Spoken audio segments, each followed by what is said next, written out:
যে ওই মিথ্যুকরা, ওই বাটপাররা বছরের পর বছর নিজেদের বানানো লোক দিয়ে ইসলামের জিহাদকে কলঙ্কিত করার জন্য জঙ্গিবাদের এই নাটক সাজাইছে। এই নাটক করতে করতে একদিন নাটকের গুরুরাই ভাগছে।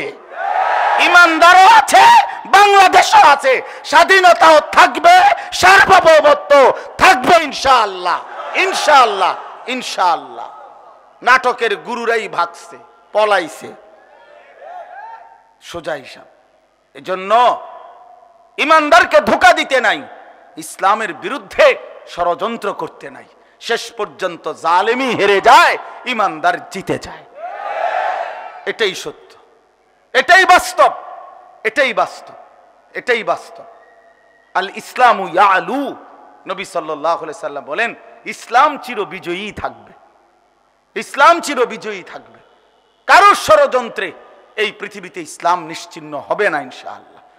আল্লাহ তাআলা আমাদেরকে ঈমানের মজবুতি, আমলের মজবুতি দান করেন। এই আয়াতের মধ্যে তিনটা অপরাধ, তিনটা পাপ আল্লাহ তাআলা নিষেধ করছেন। একটা গুরুত্বপূর্ণ কথা শুনবেন, একজন ইমানদারের কাছে আল্লাহ তাআলার সবচেয়ে বড় চাওয়া তাকওয়া, তাকওয়া অর্জন।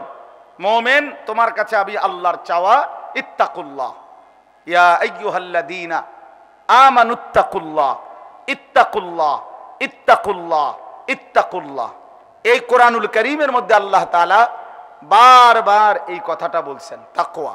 বান্দা, আমি তোমার কাছে তাকওয়া চাই, তাকওয়া চাই। কোরআনুল কারীমের মধ্যে আল্লাহ তাআলা এটা এতটা গুরুত্ব দিয়েছেন, তাকওয়ার গুরুত্ব, যে আল্লাহ তাআলা আমাদের নবী সাল্লাল্লাহু আলাইহি ওয়াসাল্লাম উনাকে আলাদাভাবে বলছেন যে নবী আপনাকে বলছি তাকওয়া অবলম্বন করেন। পৃথিবীর সমস্ত মানুষকে আলাদা বলছেন, তোমাদের সমস্ত মানুষকে বলছি তাকওয়া অবলম্বন করো। সমস্ত ইমানদারদেরকে আলাদা বলছি। আমরা মুসলমানের সংখ্যাগরিষ্ঠ মানুষ অনেকটা জিহাদকে ভুলতেই বসে গেছি।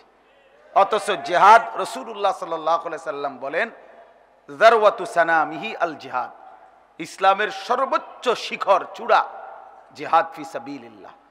কোরআনুল কারীমের মধ্যে আছে, আল্লাহ তাআলা বলছেন আজআলতুম সিকায়াতাল হাজ্জি ওয়া ইমারাতাল মসজিদিল হারাম কামান আমানা বিল্লাহি ওয়াল ইয়াউমিল আখির ওয়া জাহাদা ফি সাবিলিল্লাহি বিআমওয়ালিহিম ওয়া আনফুসিহিম লা ইয়াস্তাউনা ইনদাল্লাহ। আল্লাহ তাআলা বলেন হাজী সাহেবদেরকে পানি পান করানো, আল্লাহর ঘর কাবা ঘরের খেদমত করা, এর ঘর সহ সমস্ত কিছু সংস্কার করা, আল্লাহর ঘরের খেদমত, আল্লাহর ঘরের হাজীদেরকে পানি পান করানো, এইটা একদিকে। আর আল্লাহর প্রতি ঈমান, আখিরাতের প্রতি ঈমান এবং আল্লাহর রাস্তায় জান মালের জিহাদ, এই দুইটাকে তোমরা সমান মনে করো না, বরং ঈমান আল্লাহ এবং আখিরাতের প্রতি এবং আল্লাহর রাস্তায় জান মালের জিহাদ, আল্লাহর ঘর কাবার খেদমত হাজী সাহেবদের ওই খেদমতের চাইতেও কোটি কোটি গুণ বেশি দামি। আযমু দারাজাতান ইনদাল্লাহ, আল্লাহর নিকট অনেক বেশি মর্যাদা আল্লাহর জন্য জান দেওয়া, আল্লাহর জন্য জান দেওয়া। এই জন্য আমরা এটা আবার নতুন করে মনে করতে হবে। এই উম্মত জিহাদ ভুলে গেলে এই উম্মতের জিল্লতি আসবে।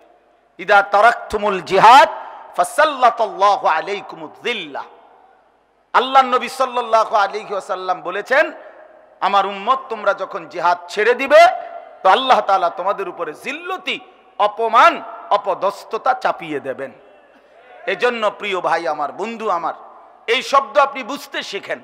এই শব্দ এই দুশমনের, ইসলাম বিরোধী চক্রান্তের, নাস্তিক মুরতাদ আর এই বাতিলের যেই কোন রকমের ষড়যন্ত্রের মোকাবেলায় ইমানদার মুসলমান হিসাবে একদিনের জন্য শরীয়তে ইসলামের বিধান জিহাদ ফি সাবিলিল্লাহ, এই শব্দ ভুলবেন না।